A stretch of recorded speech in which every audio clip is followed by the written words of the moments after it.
Hello, I'm Jennifer Brower, and today I am doing my summary on Chapter 9, and the chapter is called Responding to Behavior That Disrupts the Learning Process.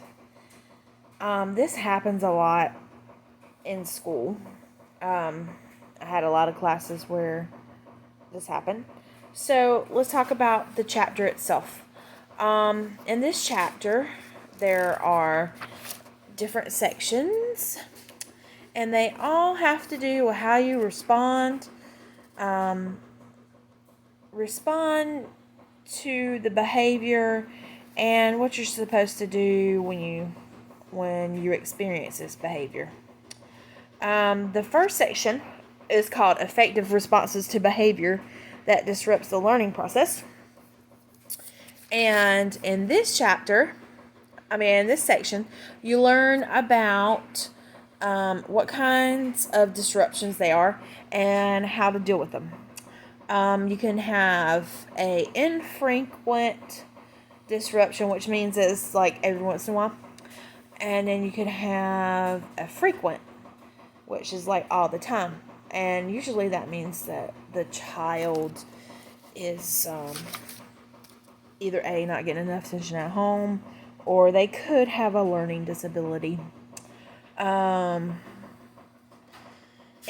to fix those things, they have a chart on page 287, and it has the procedures for an academic problem and procedures for a social problem.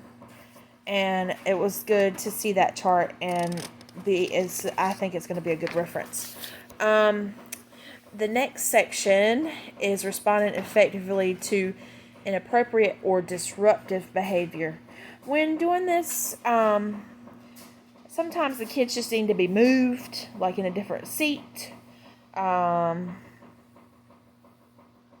Make sure, when you move them, you don't send them again by somebody that will be disruptive. That's the one good thing that's from the preventative interventions that I learned from this chapter. Oh, excuse me. Excuse me.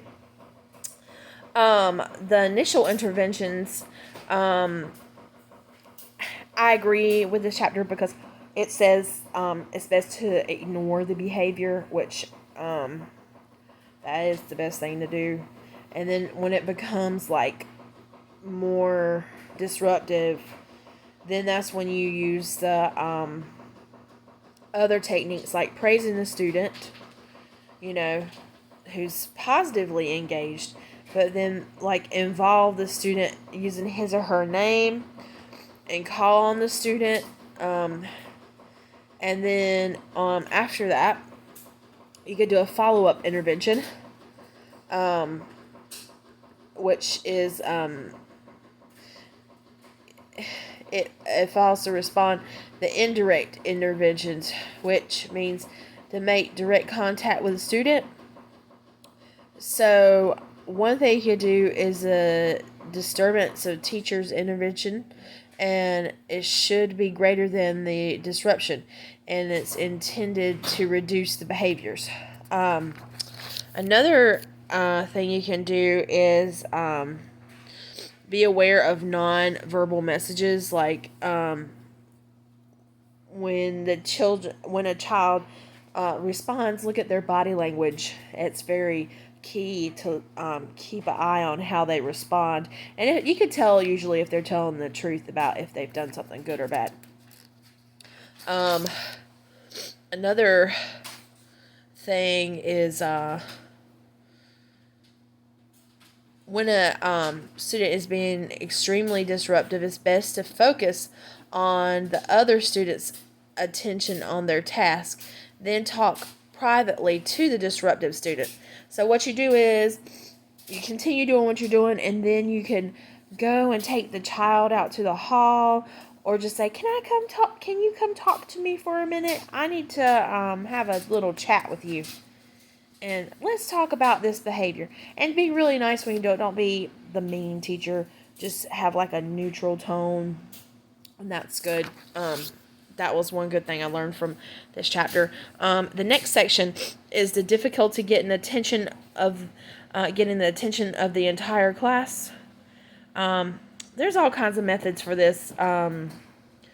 I have used like some methods like 1, 2, 3, eyes on me, which in the book it says is create like a signal that they use, and I've seen some people just to put three fingers up for silence, and most of the time kids listen when they do that. And here's another one. Too many students want attention at once. One student is constantly seeking assistance or attention. It says quickly review whether the lesson has been effectively taught. And then some students just want attention. They can't help it. I mean, if they just want attention, maybe they're not getting attention at home, and so whenever you do something with them, they feel like you're giving them the attention that they need.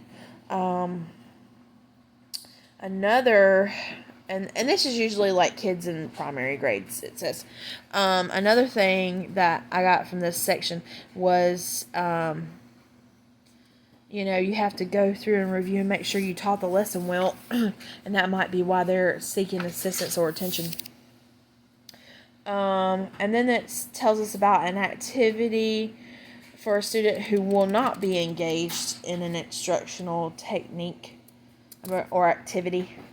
It says, determine whether the student is likely to be engaged when working with other students.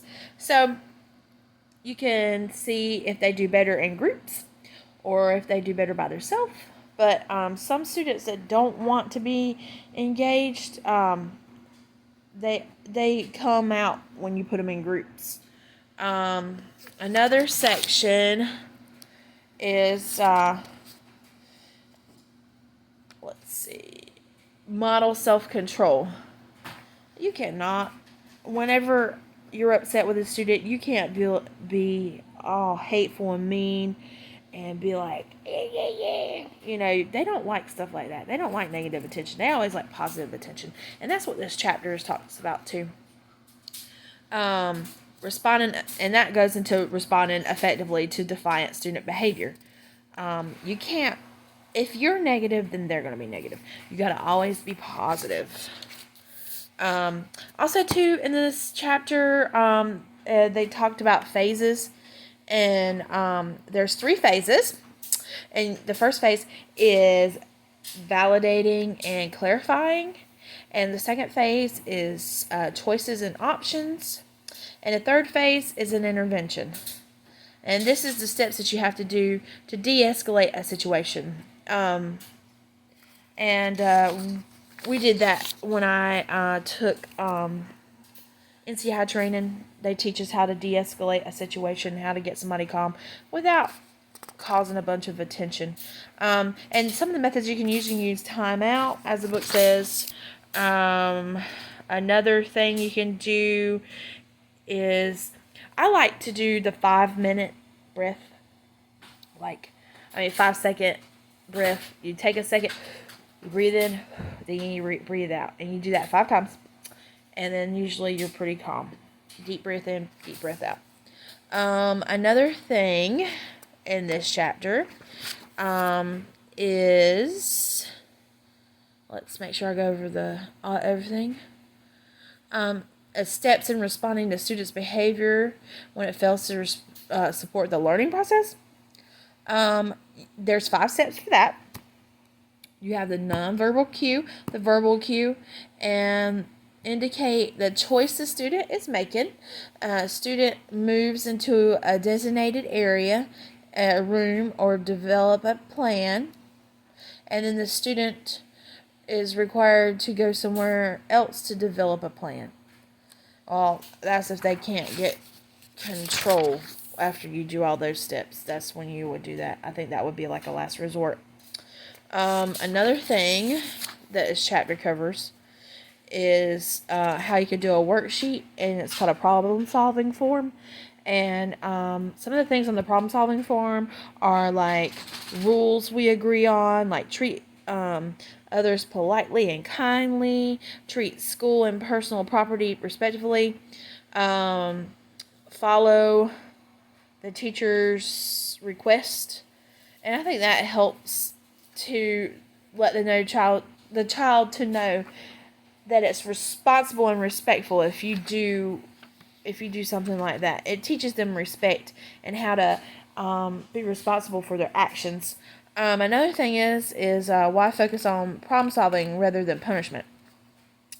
It's better to focus on problem solving because you want to get to the root of the problem. You don't want to sit there and just punish when the kid doesn't need it. It's better just to find the root, is what they say. NCI training again. The root of the problem. And once you find the root of the problem, then you work from the inside out of the problem. And then that's a better way to solve the problem. And the last part is discipline students with identified special needs. Because of the IDA Act, and free appropriate education for children, you have to create an IEP and put goals in it for the student to go by.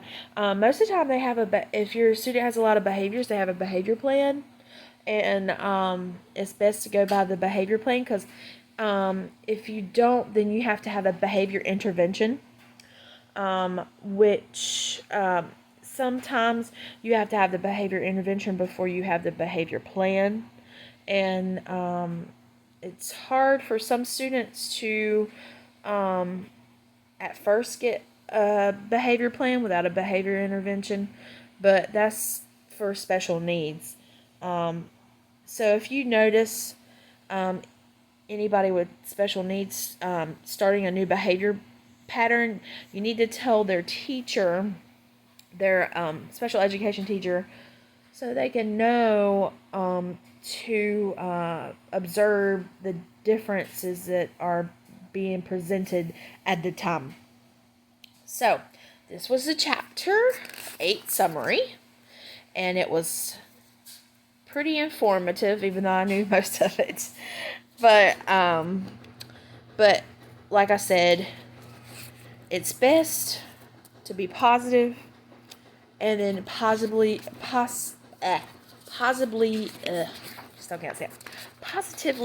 reinforce the child's bad behavior.